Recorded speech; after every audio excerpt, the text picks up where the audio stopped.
নমস্কার, আমি মাতাশ্রী চন্দ্রিমা হাজির হয়ে গেছি আমার ইউটিউব চ্যানেলে। আপনারা কেমন আছেন? আশা করি ঈশ্বরের কৃপায় আপনারা সবাই ভালো আছেন। আজকে আমি একটু জ্যোতিষ নিয়ে আলোচনা করি বলতে সেটা হচ্ছে আমাদের জীবনে কেতু কী প্রভাব ফেলে। আমাদের তো 9টা গ্রহ রয়েছে। এই 9টা গ্রহের মধ্যে এক একটা গ্রহ আমাদের জীবনে কী রকম প্রভাব ফেলে সেই নিয়ে আমি একটু একটু করে রোজ আলোচনা করব। যেমন বলছি যে কেতু আমাদের জীবনে কি প্রভাব ফেলে। যাদের জীবনে কেতুর প্রভাব বেশি তারা কিন্তু একটু স্বল্পভাষী হয়, অর্থাৎ কম কথা বলে এবং সব কিছুকে তারা কেমন যেন একটা গোপন করতে থাকে। সব কিছু যেন তাদের গুপ্ত, ওরা ওপেন করে কোনো কিছু বলতে পারে না মানুষের কাছে, এবং সব কিছুকে লুকিয়ে রাখার প্রবণতা, গুপ্তভাবে রাখা। আর তাদের মধ্যে কিন্তু একটা জিনিস ভালো থাকে যে তারা ভীষণ আধ্যাত্মিক হয় এবং আধ্যাত্মিকতায় তারা বিশ্বাস করে।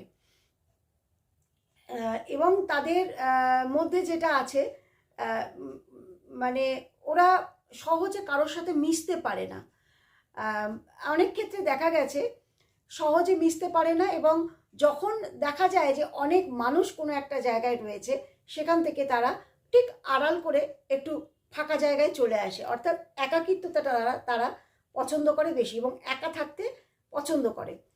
এছাড়া তাদের মধ্যে যেটা আছে সেটা হচ্ছে তারা গুপ্তগুহ্য ব্যাপারে তাদের প্রচণ্ড রকম ইন্টারেস্ট থাকে, অর্থাৎ অকাল সায়েন্সের উপরে তাদের একটা জানার আগ্রহ বা প্রবণতা প্রচণ্ড থাকে।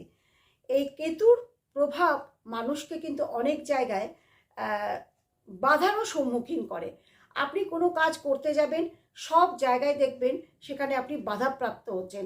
সহজে তাদের কোনো কাজ হয় না, তারা কোনো কথা কোনোভাবেই মানুষকে বুঝিয়ে উঠতে পারে না, অর্থাৎ তাদের মনের ভাব প্রকাশে তারা ভীষণ ব্যর্থ হয়। তারা কি বলতে চাইছে সেটাই মানুষ ভালোভাবে বুঝে উঠতে পারে না, যার জন্য তাদের একটা কাজ বারবার করতে হয় বা বারবার যেতে হয় মানুষকে সেটা বোঝানোর জন্য।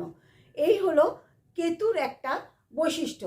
আমি 9টা গ্রহ সম্পর্কে একটু একটু করে আপনাদের জ্যোতিষ নিয়ে আলোচনা করতে থাকবো। সবাই ভালো থাকবেন। জয় মা তারা।